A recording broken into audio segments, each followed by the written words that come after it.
하나님 앞에 엎드려 기도하는 저희들에게 풍성한 기도의 응답을 허락하여 주옵소서. 예수님의 이름으로 간절히 기도드립니다. 아멘.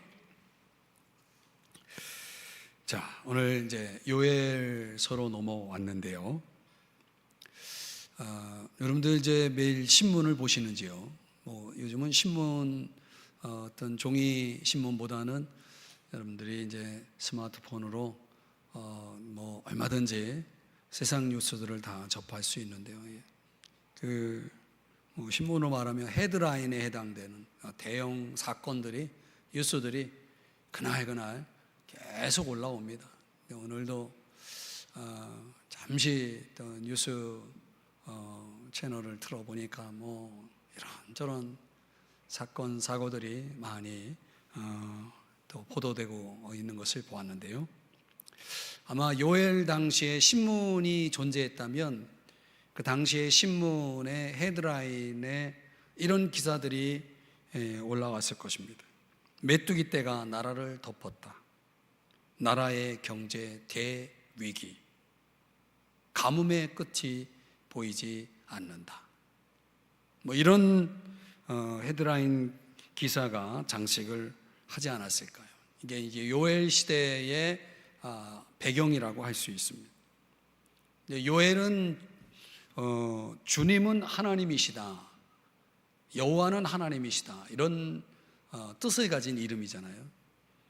그가 선지자로 부름을 받고 이 하나님의 부르심에 따라서 한 일이 뭐냐면 당시에 그 백성들을, 유다 백성들을 하나님 앞에 돌아오도록 그들에게 선포하는 일이고, 그들로 하여금 다시금 하나님을 예배하라고 하나님의 말씀을 전하는 역할을 감당하게 됩니다.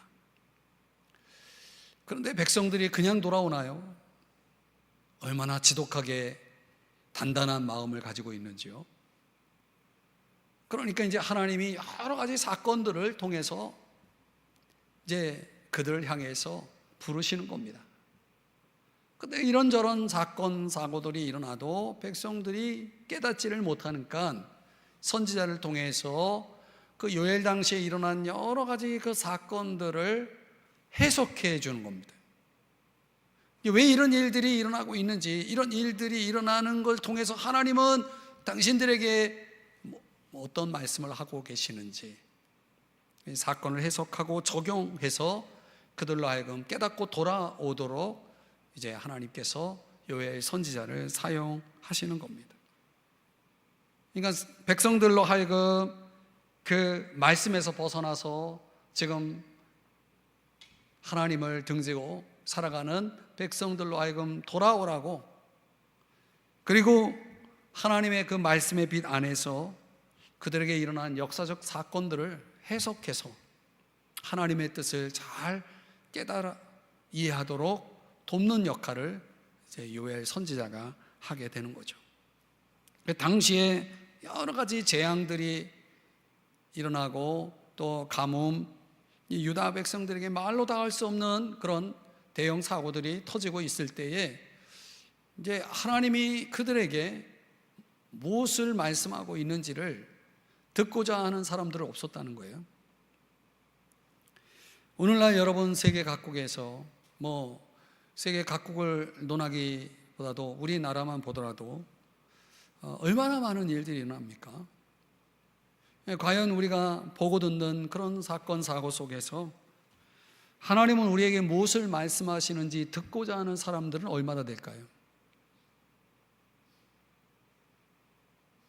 오늘 뉴스를 들으면서 또 여러 가지 기사들을 보면서 하나님이 나에게 주시는 말씀을 듣는 사람은 몇 사람이나 될까요?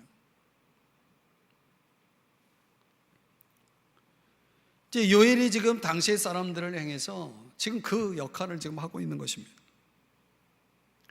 되게 이제 여러 가지 위기, 어려운 일들이 생기면 사람들의 반응이 다양하죠.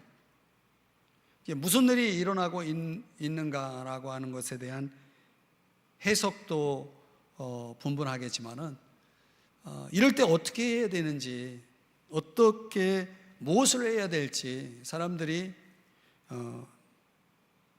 거기에 대해서 지각이 없죠. 이해가 없죠. 대개 이제 낙관론자들은 어떤 일이 일어나도 뭐라고 얘기합니까?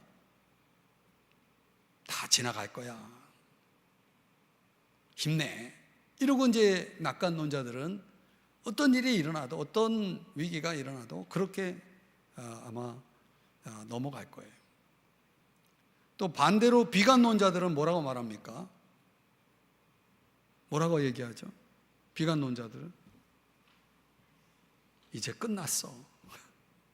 우리는 망했어. 이보다 더 나빠질 거야. 이렇게 반응하고 해석하지 않습니까? 또 좀 신중하고 어떤 차원에선 경고주의자들은 그렇게 말을 하죠. 뭔가 무슨 일이 일어날 것 같아. 이렇게 말하는, 이렇게 반응하고 해석하는 사람도 있고, 조롱주의자들은 또 그렇게 표현할지도 모르겠습니다. 뭐 지금 이런 일들 저런 일들이 일어난다고 뭔 차이가 있겠어. 무슨 차이가 있겠어 하면서 그냥 의문을 제기하고 넘어가 버리는 사람들도 있을 겁니다. 우리가 우리 주변에 있는 사람들이 이 세상 속에서 일어나는 여러 가지 일들을 통해서 받아들이는 반응, 해석하는 그런 입장들, 태도가 이런 류의 모습일 거예요. 그래서 요엘 선지자는 철저하게 하나님의 관점으로 그 모든 사건들을 이제 풀어서 설명하는 일들을 하게 되는 거죠. 하나님의 관점으로, 하나님의 말씀의 관점으로 삶을 바라보는 이 요엘의 이야기, 우리가 오늘 이 요엘서 1장을 통해서 함께 살펴보게 되는 것입니다. 네 그룹을 향해서 이 요엘이 그 계층에 따라서 말씀을 하는데요. 그것이 우리를 향한 하나님의 교훈 메시지이기도 합니다. 그러니까 첫 번째는 뭐냐면 들으라입니다. 누구에게 들으라라고 말하냐면 당시에 나이가 좀 있는 노년층의 사람들을 향해서, 그 당시에 사회적 엘더들을 향해서 들으라라고 하나님께서 말씀을 하시는 겁니다. 2절을 다시 한번 보시면 늙은 자들아, 첫 번째 타겟이 나이 많은 분들을 향해서 들으라라고 말하고 있는 것입니다. 그러면서 땅의 모든 주민들아, 이제 더 넓게는 모든 주민들, 모든 사람들이 귀를 기울여라, 이렇게 이야기를 하는 거죠. 그럼 왜 노인들에게 들으라라고 말할까요? 노인들은 어떤 특징이 있습니까? 경험이 많죠. 오랜 세월을 살아온 분들이죠. 그래서 거기 2절 끝부분에 이런 표현이 나오잖아요. 이런 일이 있었느냐? 오랜 세월을 살아오면서 경험해 온 것들을 총망라해서 지금 요엘 선지자가 말하고자 하는 것을 이해할 수 있는 가장 적절한 계층은 나이 많은 분들. 이런 분들은 인생의 수많은 경험을 거쳐온 분들이기 때문에 그들에게 먼저 들으라라고 말하는 것이죠. 만약 그들이 들어서 그들이 이해할 수 있고 깨달을 수 있다면 그들은 틀림없이 3절에 말씀하는 것처럼 자기들이 깨달은 것을 분명히 자녀들에게, 후손들에게 말할 수 있는 사람들이죠. 그러니까 먼저 깨달아야 될 사람이 누구예요? 엘더들, 나이 많은 분들, 여기 계신 분들이겠죠. 이 수년 동안 지금 이 유다 땅에 일어나고 있는 그 많은 일들을 너희들이 목격하지 않았냐? 그런데 지금 현재 일어나고 있는 이 사건들이 있었느냐? 이거는 지금의 현재의 사건이 지금까지 살아오면서 한 번도 본 적이 없는, 경험한 적이 없는 아주 심각한 상태임을 말씀하고 있는 거겠죠. 그래서 그걸 4절에서 이렇게 표현하고 있는 겁니다. 팥종이가 남긴 것을 메뚜기가 먹고 메뚜기가 남긴 것을 느치가 먹고 느치가 남긴 것을 황충이 먹었도다. 그러면 남은 걸 또 다른 해충이 먹고 그 남은 걸 또 다른 해충이 먹었다면 남는 게 있을까요? 없는 거죠. 이 메뚜기 재앙의 엄청난 속도와 영향력, 그 파급력이 모든 수확물들을 철저하게 거둘 것이다, 황폐화시킬 것이다 라고 하는 이것. 그러니까 마치 출애굽 시대의 그 애굽 재앙, 이집트에 내렸던 그 10가지 재앙 때처럼 남을 것이 없다라고 하는 얘기는 뭡니까? 아주 철저하게 심판이 이루어질 것이다. 그러니 아무것도 막을 것이 없을 것이다 라고 하는 말씀이죠. 자, 지금 그런 상황에서 늙은 자들을 향해서, 모든 주민들을 향해서 하나님께서 요엘 선지자를 통해서 뭐 하라고 말하냐면 들으라 라고 말하는 거예요. 이렇게 지금 심각한 지금 상황인데 너희들이 해야 할 일이 뭐냐? 너희들의 그 모든 삶의 관점에서 하나님의 말씀을, 하나님의 음성을 들어야 한다라고 말하고 있는 거죠. 어디 엘더들, 노인들에게만 해당되는 겁니까? 모든 백성들이 다 들어야 될 상황이에요 지금. 저는 요엘 선지서를 이 금요기도회 시간 맞이해서 이제 선지서를 계속, 소선지서를 지금 묵상해 가고 있는데, 요엘 선지자 이 말씀 1장을 보고 깜짝 놀랐어요. 이게 지금 우리 시대를 향해서 말씀하시는 하나님의 음성처럼 들려왔어요. 모두가 다 이 세상에서 벌어지는 모든 일들 속에서 이걸 하나님이 무슨 말씀을 하시는지 이해하려고 드는 사람들은 없단 말이에요. 왜 이런 일들이 일어나고 있는지에 대해서 이해하려고 하는 사람보다는 그런 것을 다른 인간적인 방식으로 해석하고 넘어가려는 사람들 투성이란 말이죠. 들어야 되는 거예요, 하나님의 음성을. 이걸 이제 우리 개인적으로 적용하면 결국 우리의 삶에 일어나는 모든 일들 속에서 우리가 하나님의 음성을 들어야 된다는 거예요. 하나님이 이 일들을 통해서 나에게 무슨 말씀을 주시는지를 들어봐야 된다는 거예요. 그 음성을 듣고 계시나요? 두 번째는 깨어나라 라고 말씀하는 겁니다. 자, 누구를 향해서 말씀하는지 1장 5절을 다 같이 읽어보겠습니다. 시작. 취하는 자들아 너희는 깨어 울지어다. 포도주를 마시는 자들아 너희는 울지어다. 이는 단 포도주가 너희 입에서 끊어졌음이니. 지금 두 번째 그룹은 술 취한 자들을 향해서 촉구하고 있는 겁니다. 그들을 향해서 깨어나라, 울어라 라고 말하고 있는 것입니다. 여러분, 요엘 선지자가 당시 유다 백성들의 죄를 직접적으로, 그 죄의 구체적인 내용을 직접적으로 언급한 것은 이 술 취함의 죄였다는 거죠. 이 술 취함이라고 하는 것은 어떤 사람들을 대표하는 겁니까? 삶에 있어서 너무나 부주의한 사람들, 오직 유일한 관심이 세상 쾌락에 있는 사람들을 겨냥한 거죠. 그들의 삶의 상태가 술 취함 속에 있었다는 거죠. 오늘날 세상 쾌락에 빠져 있는 사람들이 어떤 모습을 하고 있습니까? 다 취해 있잖아요. 밤이나 낮이나. 지금 그들을 향해 왜 울라라고 말하고 있습니까? 회개하라는 얘기가 아니에요. 왜 울라라고 말합니까? 그들이 즐길 수 있는 포도주가 없어졌기 때문에. 그들이 유일하게 그 쾌락의 도구로 사용했던 포도주가 없어진 거예요. 왜 없어졌습니까? 조금 전에 1장 4절에서 팥종이가 남긴 건 메뚜기가 먹고 메뚜기가 남긴 건 느치가 먹고 느치가 남긴 것을 황충이 먹었단 말이에요. 그럼 다 걷어간 거예요, 해충들이. 그러니까 남은 것이 없으니까, 마실 술이 없으니까 기가 막힌 거죠. 메뚜기 재앙과 가뭄으로 인해서 더 이상은 즐길 것이 없게 된 거예요. 즐기고 싶은데 즐길 것이 없게 되는 거죠. 1장 10절의 말씀해 보니까 밭이 황무하고 토지가 마르니 곡식이 떨어지며 새 포도주가 말랐고 기름이 다했도다.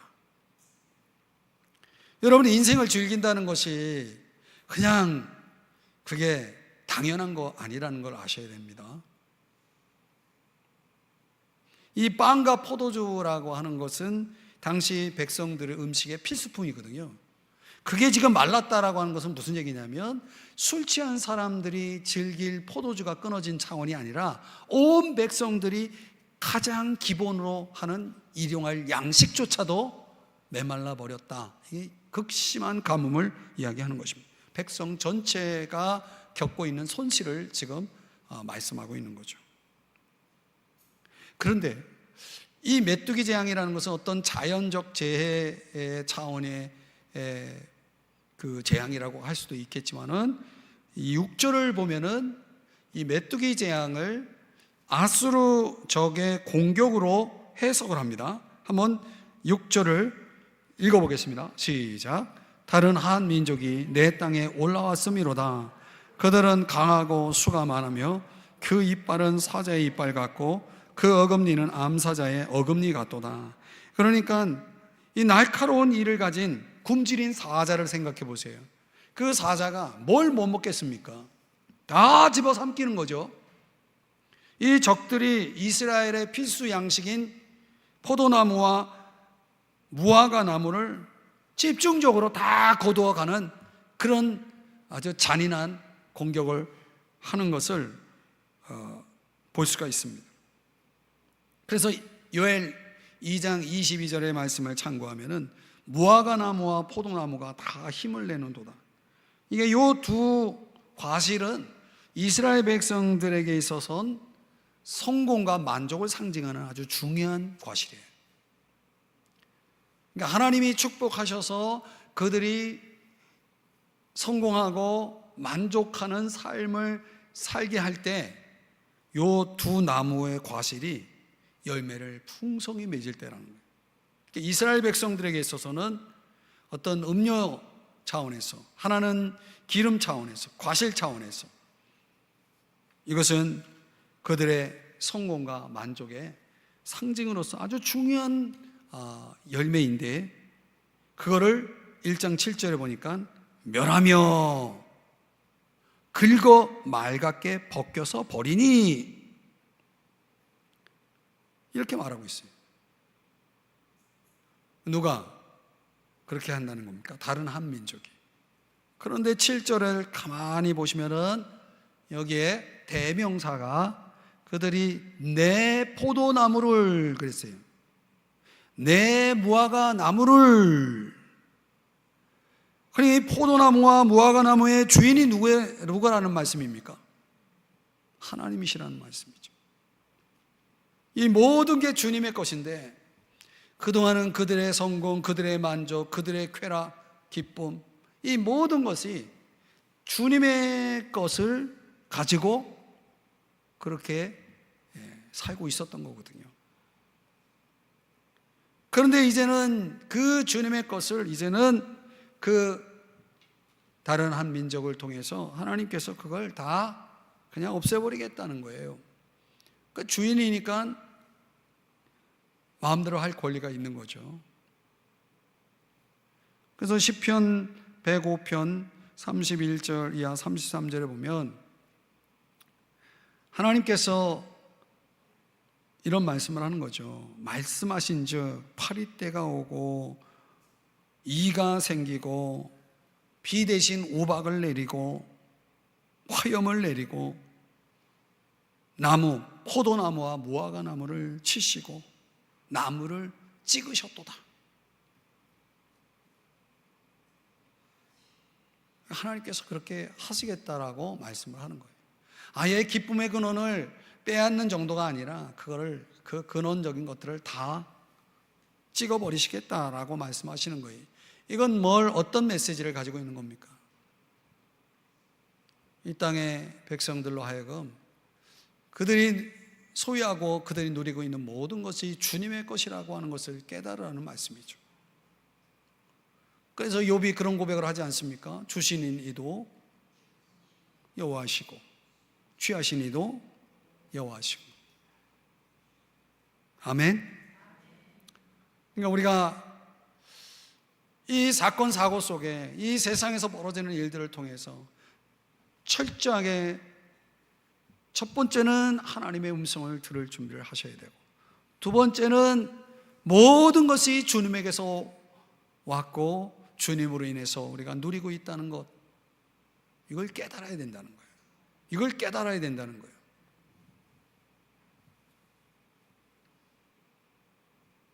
놀랍지 않습니까? 이 말씀이. 세 번째는 애통하라 라고 말씀합니다. 1장 8절을 다 같이 읽겠습니다. 시작.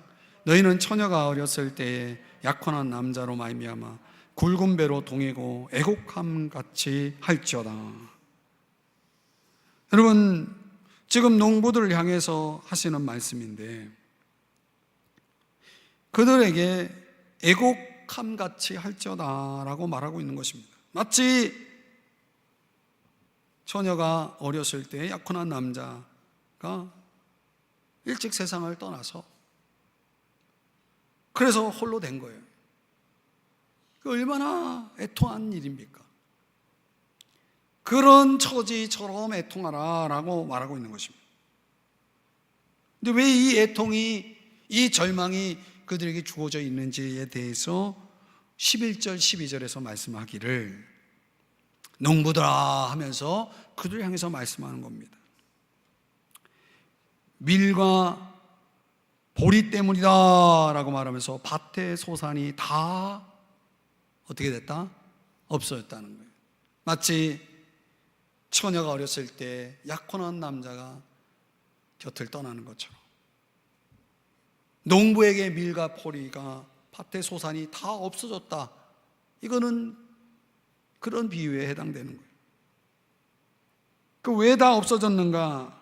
밀과 보리뿐만 아니라 12절에 보니까 포도나무도 시들었고 무화과 나무도 말랐고 송려나무, 대추나무, 사과나무, 밭의 모든 나무가 다 시들었으니 이제 아무 낙이 없는 거죠. 사람의 즐거움이 말랐도다. 아무 낙이 없는 거예요. 아마도 이런 지금 이 절망적인 그 모든 작물들이 다 망가져 있는 이런 상태는 아마 메뚜기의 습격에 의해서 벌어진 일일 수도 있고, 가뭄으로 인한 일일 수도 있고, 아니면 다른 한 민족의 침공으로 인해서 이루어진 일일 수도 있고, 그 일들이 복합적으로 다 지금 이 요엘 시대에 일어나고 있었던 거예요. 그 일로 인해서 이제 더 이상 농부들은 아무 낙이 없는 삶이 돼버린 거죠. 어디 작물뿐인지 아세요? 18절 20절에 가보면 가축이 울부짖고 소떼가 소란하니 이는 꼴이 없습니다. 작물이 없다 보니까 이제 가축까지도 타격을 입네요. 소떼가 먹을 것이 없어요. 양떼도 말할 것도 없죠. 19절에 보니까 여호와여 내가 주께 부르짖으오니 풀이 목장의 풀을 살랐고, 이제 그 풀마저도 다 풀이 쓸어 가버린 거예요. 그러니까 농부들이 할 수 있는 게 뭐예요? 아무것도 할 것이 없는 거죠. 그러니까 뭐 하라고요? 네, 통곡하라고, 애곡하라고 말하고 있는 것입니다. 아무런 희망이 없는 거예요. 아니 농부가, 아니 목자가 동물들을, 가축들을 이렇게 기르고 작물을 잘 재배하고 열심히 땀을 흘렸건만 아무것도 그들의 손에 쥐어지는 것이 없다. 그들이 할 수 있는 일조차 아무것도 없다라고 한다면, 이런 희망 없는 상태, 이런 것 속에서 농부들에게 뭘 지금 깨달으라고 말하는 겁니까? 농부들이 울면서 깨달아야 될 게 뭡니까? 그들이 알아야 될 게 뭐겠습니까? 그들이 열심히 땀을 흘리고 수고한 것이 열매를 보장하지 않는다는 걸 깨닫는 거죠. 삶의 수고라는 것이 필요한 거지만, 꼭 있어야겠지만, 내가 열심히 심는다고 거두는 것이 당연한 것이 아니라는 걸 가르쳐 주는 거죠. 이 모든 것은 하나님의 은혜라는 사실을 알아야 된다는 거죠. 사람들이 생명을 유지하고 자신의 필요를 충족시키는 이런 모든 것들이 하나님의 은혜가 없다면 그 모든 것이 불가능하다라고 하는 사실을 지금 철저하게 여러 사건들을 통해서, 상황들을 통해서, 환경들을 통해서 지금 그 농부들에게, 목자들에게 지금 그 메시지를 하나님이 전하고 있는 것입니다. 너희들 나 없이는 아무것도 할 수가 없어 라고 말씀하고 있는 거죠. 그래서 시편의 말씀대로 주셔야 우리가 받을 수가 있는 거예요. 이걸 신약적으로 해석하고 적용한다 그러면 디모데전서 6장 17절에 한번 자막의 내용들만 같이 읽어보겠습니다. 시작. 정함이 없는 재물에 소망을 두지 말고 오직 우리에게 모든 것을 후히 주사 누리게 하시는 하나님께 두며, 그러니까 하나님이 우리의 소망이어야 된다는 거예요. 왜? 그분이 모든 걸 후히 주시고 누리게 하시는 분이라는 거예요. 우리가 소망을 둬야 될 것은 재물이 아니라는 거죠. 오늘날 이 세상, 이 글로벌 경제 위기라는 것이 이런 걸 깨닫게 하지 않습니까?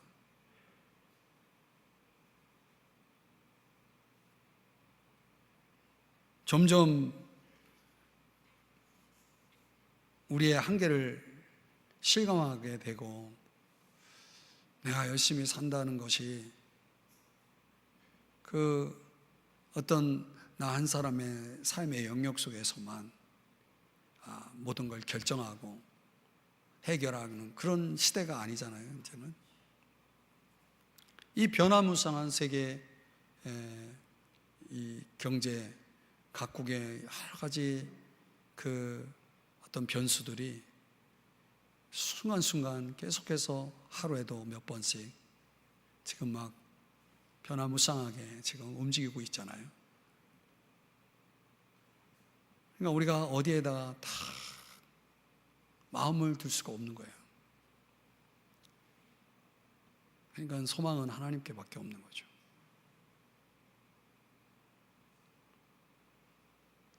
이 농부들은 자기들의 땀에 의해서, 수고에 의해서 그동안 모든 것을 받고 누렸다라고 생각했는지 모르겠습니다. 그러나 하나님이 창조주시거든요. 피조물은 창조주의 은혜 없이는 살아갈 수 없는 존재의 양식을 가지고 있는 거거든요. 그러니까 그런 것들을 철저하게 깨닫고 이 백성들이 하나님 앞에 겸손히 엎드려야 되는데, 여전히 하나님은 생각 안 하고 자기들이 어떻게 해보겠다라고 한다면 하나님은 하늘에서 웃으시는 거죠. 하나님이 이제 완전한 코너로 몰아서 하나님밖에는 없구나 라는 사실을 알게 할 때까지 이제 더 코너로 모실 거라고 하는 것입니다. 농부들이 할 수 있는 것, 이제 하나님 앞에 두 손 들고 그분의 은혜를 구하는 수밖에 없는 거죠. 우리도 그렇지 않습니까? 저는 지금 요엘 시대에 그 유다 백성들을 향해 하나님께서 말씀하신 이 음성이 오늘 이 시대에 우리가 들어야 될 음성이라고 저는 생각합니다. 그래서 이제 그래도 종교적 기득권이라고 해야 되나요? 종교적 그룹의 중심에 서 있는 제사장들을 향해서 마지막 이 내용 속에는 그들을 향해서 뭐 하라고 말하냐면 부르짖으라 이렇게 말하고 있는 것입니다. 13절 14절의 말씀을 보는데 여기에 자막의 내용만 한번 보시겠습니다. 제사장들아 너희는 굵은 배로 동이고 슬피 울지어다. 너희는 울지어다. 너희는 와서 굵은 베옷을 입고 밤이 새도록 누울지어다. 이렇게 말씀을 하는 것입니다. 그리고 이런 상황에서 이제 왜 제사장들에게 슬피 울라라고 말하고 있는지를 한번 보세요. 백성들이 궁핍하니까 이 의미는 뭐냐면 백성들이 먹을 양식도 없고 포도주도 없어요. 집에 가축도 없어요. 이건 뭘 얘기하는 거냐면 하나님 앞에 드릴 제물도 없어지는 거예요. 그러니까 하나님께 드릴 제물이 없어지니까 밤낮으로 교대 근무하던 성전 제사장들이 이제 할 일이 없어지는 거예요. 제사를 드릴 수가 없으니까 할 일이 없어지는 거예요. 그러니까 굵은 베옷 입고 울며 기도하라고 말씀을 하고 있는 거죠. 굵은 배를 동인다라고 하는 것은 이거는 금식과 관련된 건데요. 이스라엘 백성은 매년 단 한 번 속죄일에 7월 10일인가요? 속죄일에 그들이 이제 하나님 앞에 금식을 하게 되죠. 그런데 제사장들에게 지금 그 속죄일에 금식해야 될 게 아니라 지금이 그때보다 더 심각하단 말이죠. 지금이 더 위기다 해서 금식을 선포하는 것입니다. 하나님의 얼굴을 구하는 금식이 필요한 것입니다. 그러니까 위급 상황 속에서는 항상 백성들이 굵은 베옷을 입었는데 이거는 하나님 앞에 겸비하며 기도하는 것을 나타내는 것이죠. 그래서 역대하 7장 14절에 뭐라고 말씀하냐니까 한번 다 같이 이 말씀을 같이 읽어봅니다. 시작. 내 이름으로 일컫는 내 백성이 그들의 악한 길에서 떠나 스스로 낮추고 기도하여 내 얼굴을 찾으면 내가 하늘에서 듣고 그들의 죄를 사하고 그들의 땅을 고칠지라. 그러니까 스스로 낮추고 기도한다는 게 뭡니까? 이게 금식하며 기도한다는 것을 얘기하는 거예요. 하나님의 얼굴을 찾는 거죠. 이제 1장 15절에서는 국가적인 애도를 선포합니다. 이제 멸망같이 전능자에게로부터 여호와의 날이 임할 것인데 그날은 슬픈 날이 될 것이라고 말하는 거예요. 하나님의 심판이 임할 것이다. 14절 말씀에 보면 국가를 위한 제사장들의 금식 기도에 대한 중보 기도에 대한 선포를 하고 있습니다. 너희는 금식일을 정하고 성회를 소집하여 장로들과 이 땅의 모든 주민들을 너희 하나님 여호와의 성전으로 모으고 여호와께 부르짖을지어다. 이제 온 백성이 하나님 앞에 금식하며 기도를 해야 될 때다라고 말씀하고 있는 거거든요. 그렇게 하고 있냐고요, 한국교회가.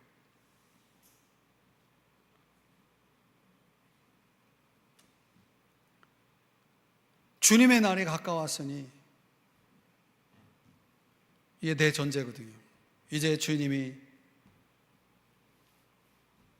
이 나라를, 이 백성을 이제 심판하실 것인데 슬퍼하는 것만으로는 충분하지 않다는 거예요. 이 시대를 바라보며 눈물을 흘리는 것으로 만족할 수는 없는 거죠. 기도를 해야 되는 겁니다. 기도를 해야 되는 겁니다. 왜 기도를 해야 됩니까? 하나님 약속이기 때문이거든요. 역대하 6장 29절 30절 자막의 내용만 같이 읽어보겠습니다. 시작. 다 각각 자기의 마음에 재앙과 고통을 깨닫고 이 성전을 향하여 손을 펴고 무슨 기도나 무슨 간구를 하거든 주는 계신 곳 하늘에서 들으시며. 마음의 재앙과 고통을 깨닫는 사람들은 성전을 향해 손을 펴고 기도를 해야 된다는 거예요. 주는 하늘에서 들으신다는 거죠. 그래서 요엘도 이걸 깨닫고, 이 역대하 말씀 하나님의 언약을 깨닫고 그가 19절에서 뭐 합니까? 여호와여 내가 주께 부르짖으오니. 이걸 깨달은 사람들은 하나님께 지금 기도하고 있는 거예요. 우리나라도 마찬가지, 한국교회도 이걸 깨닫고 있는 사람들은 지금 기도하고 있는 거예요. 지금 빨리 이 재앙에서 벗어나게 해달라고 기도하고 있지 않아요. 지금 주님이 하시고자 하는 이 일들에 대해서, 그들의 처지에 대해서 그저 하나님 앞에 고백할 뿐인 거죠. 하나님은 왜 당신의 백성들에게 고난을 허용하시는 겁니까? 그분이 절대 주권자고 창조주라면 당신의 백성들에게 어려움을 제외시켜줘야 되는 거 아닙니까?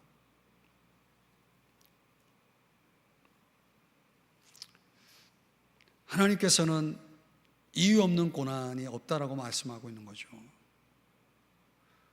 지금 이렇게 하나님의 은혜를 저버리고 하나님 없이 자기 잘난 맛에 살고 있는 저 어리석은 백성들이 하나님 앞에 항복하고 돌아와 온전한 의존을 깨닫기까지 하나님은 이 백성들이 겪지 않아도 될 일들을 겪게 하시는 거죠. 너무나 축복을 당연하게 여기고 있는 이 백성들의 모습,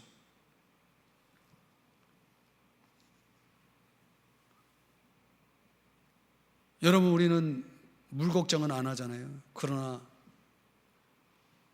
물 때문에 지금 하루 50초당 한 명이 죽어가는 저 아프리카 땅이, 만약 어느 날 물이 배급이 되는 시대가 온다고 생각해 보세요. 식량이 부족해서 먹을 것이 없어서 생필품 가격이 치솟고,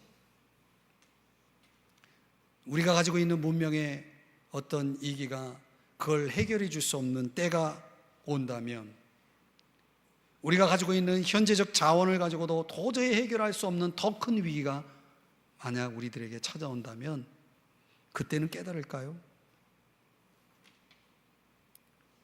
노아 시대에 방주에 노아 가족이 들어갈 때까지 그 백성들이 먹고 마시고 시집가고 장가가고 있으면서 그들이 뭐가 없었다라고 말씀하고 있는지 아세요? 성경이 깨닫는 자가 없다라고 말씀하고 있었거든요.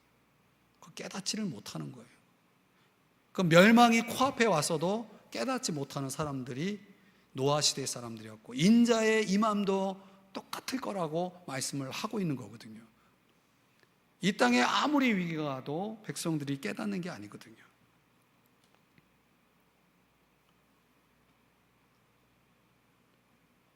그러나 여러분, 요엘 선지자를 통해서 백성들을 지금 깨우고 있는 거 아닙니까? 그들의 각성을 촉구하고 있는 거 아니겠습니까? 만군의 여호와 전능하신 하나님께서 그 모든 것이 그분의 능력의 손안에 있다는 것을 알게 하시고, 범사의 하나님을 철저하게 의지하는 존재로 하나님 앞에 모든 것이 그분의 은혜라는 것을 깨닫게 하고 하나님 앞에 감사하는 자리에 있기까지 하나님께서는 포기하지 않고 요엘 선지자를 보내신 거예요. 그래서 당신의 뜻을 백성들에게 전하고 있는 거죠. 오늘날 우리는 이 당시에 요엘 선지자가 외쳤던 여호와의 날은 우리들에겐 재림의 날입니다.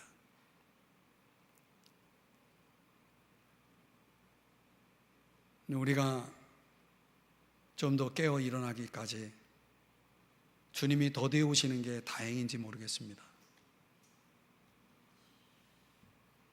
그러니까 여호와의 날이 가까웠으니 라고 하는 이 그 메시지의 전제 속에는 주님의 음성을 우리가 듣는다면, 야, 이제 내가 곧 다시 올 거야 라고 말씀하시는 것입니다. 그럼 우리도 어떻게 해야 되겠습니까? 오늘 요엘 선지자를 통해 유다 백성들에게 선포된 말씀처럼 우리도 주의 말씀을 들어야죠. 주님의 음성을 들어야 되는 겁니다. 현재적 삶 속에서도 하나님의 음성을 들어야 될 뿐만 아니라 우리는 내일 모레 이제 주일에 여러분들에게 선포할 말씀의 일부이기도 하지만은 성경을 통해서 하나님의 뜻을 깊이 깨달아서 그 안에서 우리가 하나님의 음성을 들어야 되는 것입니다. 깨어나야 되는 것이죠. 이 현실의 어려움 때문에 애통하는 것이 아니라 우리의 무지함과 우리의 그 죄악됨과 우리의 그 교만과 이런 것들을 놓고 우리가 정말 애통해야 하는, 애통하는 자는 복이 있나니 거기에 해당되는 사람이 되어야 되는 거죠. 하나님 앞에 깊이 겸비하고 깨어서 부르짖어야 될 때거든요. 부르짖어야 될 때거든요. 기도해야 될 때거든요. 그런데 시대가 이렇게 어려워도 다 해도 기도는 안 하는 사람들이 너무 많아요. 다 해도 기도는 안 해요. 하나님은 기도하라고 말씀하고 있는데 아무것도 소용없다, 너희들이 기도하는 것밖에 없다 라고 말씀하시는데 백성들은 반대로 해요. 기도만 안 하고 다 해요. 그러니 여러분 얼마나 답답한 일입니까? 오늘 이 요엘서 1장의 말씀을 좀 다른 분들도 다 들었으면 좋겠어요.